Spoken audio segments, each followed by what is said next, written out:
কেমন আছো সবাই আমার মিষ্টি বন্ধুরা? আশা করি সবাই ভালো আছো, আর আমিও ভালো আছি। চলে আসলাম আজকে একটা মিনি ব্লগ নিয়ে। দেখো, মায়ের বরণ হচ্ছে, যেহেতু রাখি পূর্ণিমার দিন মায়ের পুজো হয়, তাই এবারে শুক্রবারটা পুজো পড়েছে। আর তাই আগের দিন মায়ের সব সাজগোজ কমপ্লিট হয়ে গেছে, বরণটা হয়ে গেছে। তারপরে চলে গেলাম একটু বাজারে, যেহেতু কালকে রাখি পূর্ণিমা, যার কারণে বাজারে গেছি একটু রাখি কিনতে। আর দেখো, এসে দেখি এতটা ভিড়, কি বলবো।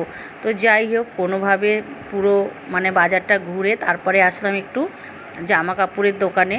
আর জামা কাপড়ের দোকানে এসে নিজেই লজ্জায় পড়ে গেলাম। কেন জানো তো? এত সুন্দর সুন্দর জামা, যখনই আমি জিজ্ঞেস করছি যে এটা কি ডবল এক্সেল, অমনি বলছে তোমার গায়ে হবে না। তো এত সুন্দর সুন্দর জামা কিন্তু আমার গায়ে হবে না কোনো জামাই। তো যাই হোক, কোনোভাবে একটা কুর্তি নিয়ে চলে এসেছি রাখি পূর্ণিমার দিন পরার জন্য। আর এটা হলো শুক্রবারের ভিডিও।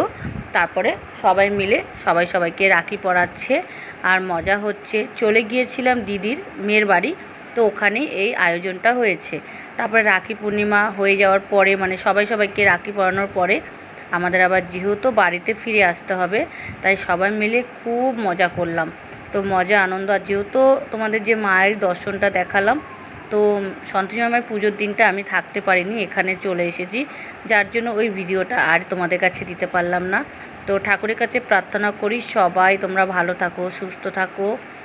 আর যাই হোক, তারপরে চলে আসলাম, দেখো লঞ্চ ঘাটে, বাড়ি আসার সময় হয়ে গেল।